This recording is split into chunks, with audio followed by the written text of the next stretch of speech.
షేర్లింగంపల్లి నియోజకవర్గం Alvin colony division Yellamma బండ చెరువు సుందరీకరణ సంరక్షణ అభివృద్ధి పనులలో భాగంగా 2,74,00,000 రూపాయలతో చెరువులో మురుగునీరు కలవకుండా చేపడుతున్న మురుగునీటి మళ్లింపు పైప్లైన్ నిర్మాణ పనులకు ఈరోజు ఆల్విన్ కాలనీ డివిజన్ కార్పొరేటర్ దొడ్ల వెంకటేష్ గౌడ్తో కలిసి షేర్లింగంపల్లి ఎమ్మెల్యే అరకపూడి గాంధీ ప్రారంభించారు.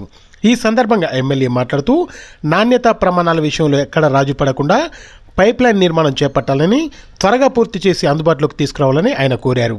కలుషిత నీరు కలవకుండా చెరువును సస్యశ్యామలంగా చక్కటి ఆహ్లాదకర వాతావరణంలోకి తీర్చిదిద్దుతామని ఎమ్మెల్యే అరకపూడి తెలియజేశారు. అబౌట్ ఒక 10 స్క్వేర్ కిలోమీటర్స్ నుండి ఈ సీవరేజ్ అంతా ఎంటర్ అవుతుందండి. చాలా కాలనీస్ ఉన్నాయి, విలేజెస్, బాజ్పల్లి, నిజాంపేట వరకు మొత్తం అన్నీ ఉంటాయి అన్నమాట. దీనిలో ఇప్పుడు మనం చేసే ప్రాజెక్ట్ ఏంటి అంటే సీవరేజ్ డైవర్షన్ అంటాము. ఈ 1600 డయా పైప్ అంటే ఆల్మోస్ట్ మన ఎత్తు హైట్ ఉంటుంది. ఆ పైప్ని అరౌండ్ ఒక 600 మీటర్స్ మన ఇన్లెట్ పాయింట్ రామ్కి విల్లాస్ పక్కన వచ్చిన ఇన్లెట్ పాయింట్ తీసుకొని వచ్చేసి ఈ మహంకాళ్ నగర్ పక్కన తీసుకొచ్చేసి పెట్రోల్ పంప్ బ్యాక్ సైడ్ తీసుకెళ్ళేసి ఆ బ్రిడ్జ్ కింద జాయిన్ చేస్తాము. అప్పుడు దానివల్ల ఏంటి అంటే ఈ చెరువులోకి నేను ట్రై చేసి సీవేజ్ మొత్తం అంతా అరికట్టడం అవుతుంది. దీనిలోకి ఫర్దర్గా అంటే వచ్చే వర్షాకాలం వరకు ఏమీ నీళ్లు రావు, ఓన్లీ వర్షాకాలం నీళ్ళు వచ్చేట్టు చూస్తాము. ఈ ప్రాజెక్ట్ వ్యయం వచ్చేసి 2.74 crores ఉంది. దీంతో మనం కంప్లీట్గా ఇదవుతున్న చూస్తున్నాము. అట్లాగనే దీనికి ఈ వాటర్ డ్రైన్ అవుట్ కూడా చేస్తున్నాము. ఫర్దర్గా సిఎస్ఆర్తో లేక్ డెవలప్మెంట్ కూడా చేద్దాం. ఎల్లమ్మ చెరువు డెవలప్మెంట్ కార్యక్రమానికి ఈరోజు శంకుస్థాపన చేసుకోవడం జరిగింది.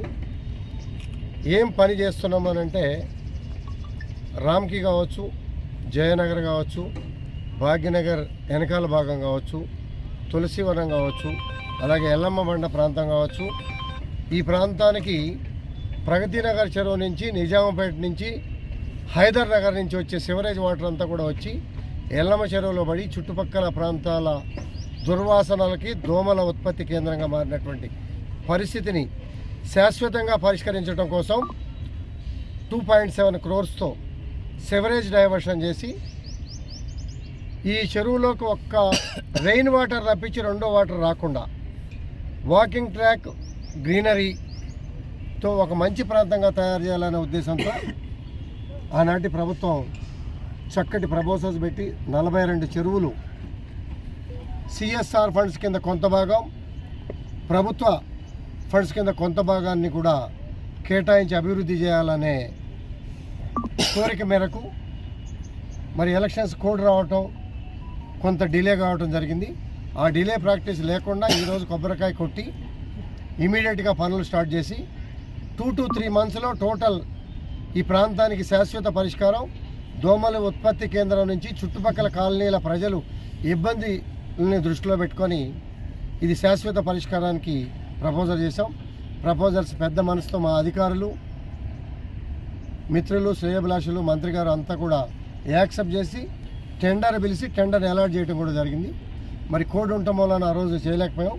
ఇమీడియట్గా పనులు ప్రారంభించి ఈ శాశ్వత పరిష్కారానికి ముందుకు తీసుకెళ్ళబోతా ఉన్నాం. ఈ లోపు అంతా కూడా చక్కగా మానిటరింగ్ చేసి అతి త్వరగా ఈ ప్రాంతానికి విముక్తి కలిగే విధంగా గ్రీనరీ, వాకింగ్ ట్రాక్, లీగల్ ప్రాబ్లమ్స్ని కూడా అధిగమించి మిత్రులతో సంప్రదించి కన్వీనెన్స్ చేసి ఈ ప్రాంత ప్రజలంతా కూడా ప్రశాంత వాతావరణంలో ముందుకు తీసుకెళ్లే కార్యక్రమంలో ఇదొక భాగంగా ముందుకు పోతా ఉన్నాం.